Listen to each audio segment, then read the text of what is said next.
Lixa Wallaggaa aanaa Lataasibuu keessatti waraanni Impaayireettii dargaggoo tokko haala qorqalbii nama sororuun ajjeesuun dhaga'ame.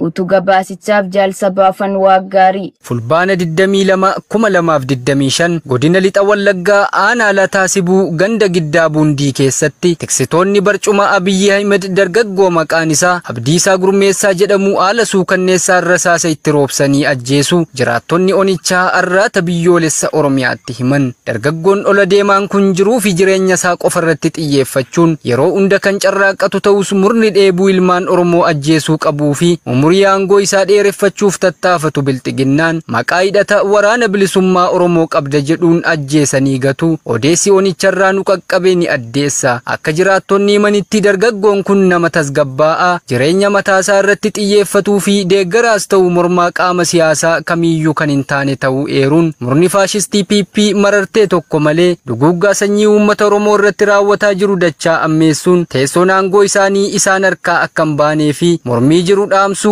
bifa hawaasa jiilchuutiin ola deemtota abdii egeree ta'an gara jabinaan dhabamsiisaa akka jiran jiraattonni itti dabaluun arraata biyyoolessa Oromiyaaf eeranii jiru. Godina Horroo Guduruu Wallaggaa aanaa Horroo Bulluqitti loltoonni biltsiginnaa dargaggoota ukkaamsanii hidhaatti darbachuu hammeessan.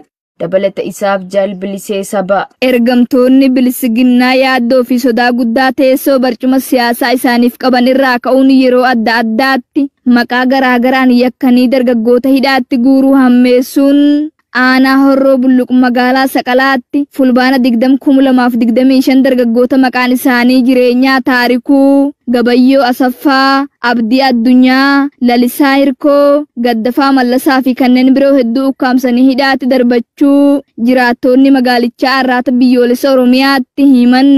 Dargaggoonni kunneen jaarmiyaa siyaasaa tokko waliin hidhata kan hin qabnee fi hojii dhuunfaa isaanii qofa irratti bobba'anii kan jiraatan yoo ta'an maqaa hidhata waraana bilisummaa Oromoo qabdu jedhuun ukkaanfamuun mana hidhaa waajjira poolisii aanichaatti dararamaa kan jiran ta'uu fi mooraa leenjii waraanaa deemtu jedhamuun doorsifamaa jiraachuun ifoomeera.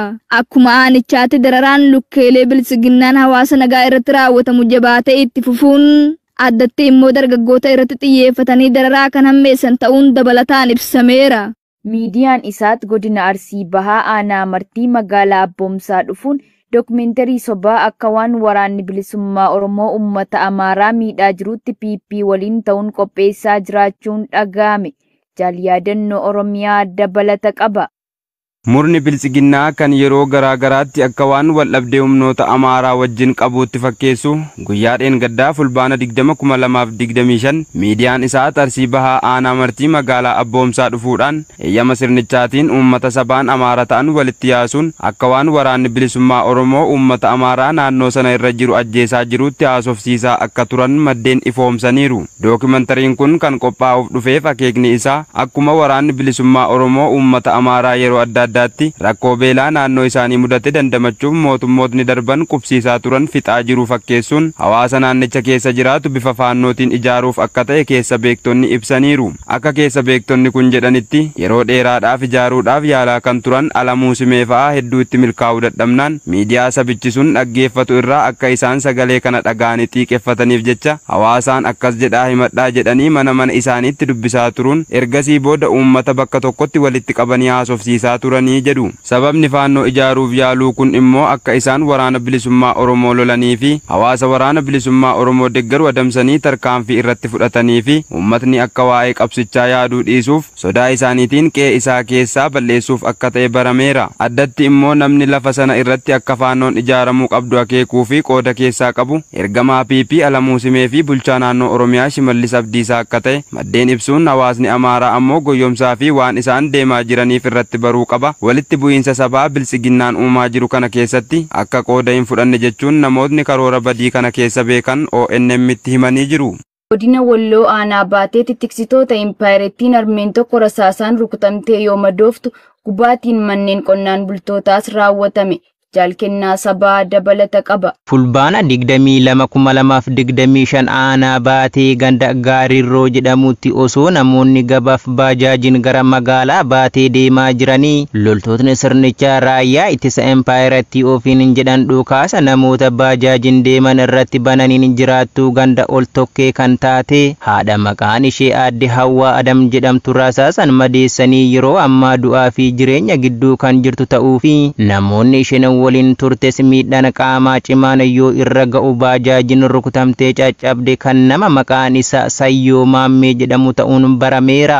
Akka maddeen jedhanitti namoonni gochi gara jabinaa kun irratti raawwate namoota nagaa tuttuqqaa dhaaba siyaasa kamiyyuu hin qabne ta'uu fi yakka isaan miisisu kamuu hin dalagne ta'uu himuun loltootni biltsiginnaa garuu yeroo duraa baajaajii kana ofirra dabarsanii erga baajaajiin kun isaan irra dabarte ammoo tarii maatii qabsaa'otaa fi sabboontota ta'uu maqaa jedhuun duuban dhukaasa irratti bananii miidhaa kana qaqqabsiisuun isaanii dabalataan ibsameera.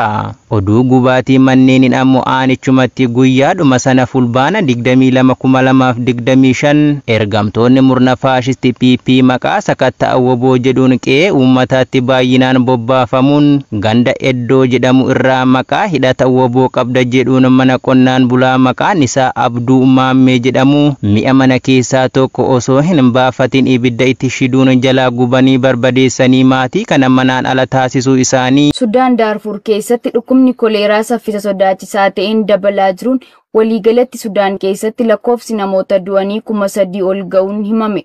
Guutuun gabaasa kanaa akka itti aanutti isiniif dhiyaata. Daarfur keessatti lakkoofsi namoota dhukkuba koleeraan qabaman dabalaa kan jiru yoo ta'u, guutummaa Sudaan keessatti namoonni 3,000 ol dhukkuba kanaan du'uu isaanii ejensiin fayyaa dhaabbata mootummoota gamtoomanii qibxata ibseera. Weerarri infekshinii baakteeriyaa nyaata yookaan bishaan faalameen dhufu yeroo ammaa kan bara darbee ji'a adoolessa keessa bulchiinsa Kasalaatti erga dho'ee booda naannolee 18 hundatti babal'achuu dhaabbanni fayyaa addunyaa Sudaan keessatti bakka bu'aan isaa itti aanaan Haalaa Kudarii akka jedhanitti WHO'n duula talaallii naannoo kaabaa Daarfur keessatti namoota 400,000 fi 6,000 irratti xiyyeeffate kan jalqabe yoo ta'u, kunis Daarfur keessatti dhukkubni koleeraa saffisa sodaachisaa ta'een dabaluu itti fufee jira. Hanga dilbataatti naannolee Daarfur walakkaa keessatti namoonni vaayirasichaan qabaman gara 12,739 fi kan du'an 358 ta'uu himaniiru. Weerarri kun baatii caamsaa keessa Sudaan lixaa kutaa biyya Daarfur gahe. Daarfur keessatti namoonni vaayirasichi gabaafame dabaluu itti fufeera. Kunis danqaawwan qaqqabummaa cimaa sadarkaa deebii barbaachisu gufachiisaa jiru gidduutti jechuun Kudarii Jeeneevaatti viidiyoo poortii Sudaan irraa gaazixeessitootaaf kennaniin dubbataniiru. Waldhabdeen waraana Sudaanii fi garee humnoota deeggarsa saffisaa gidduu jiru eebila bara 2023 keessa Kaartum keessatti ka'ee ture. Waraanni biyya keessaa kun yoo xiqqaate lubbuun namoota 40,000 darbuu fi kanneen biroo hanga miliyoona 12 ta'an qe'ee isaanii irraa buqqa'u qondaaltonni dhaabbata mootummoota gamtoomanii himaniiru jechuun Associated Press gabaaseera. Gaachanaa fi wabii uummata Oromoo kan ta'e waraanni bilisummaa Oromoo fulbaana 23,2025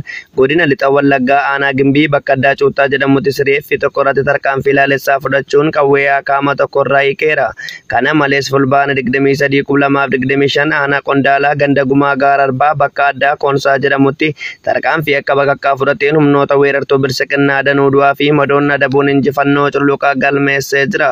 Ittuma fufuun korommiiwwan lixa biiftuu abdiin saba cunqurfamaa woboon zoonii lixaa fulbaana 23,2025 godina lixa Wallaggaa aanaa Lataasibuu ganda Loomicha Duulootti tarkaanfii rifaasisaa loltoota bilisiginnaa irratti fudhachuun du'aa fi madoon adabuu beeksise.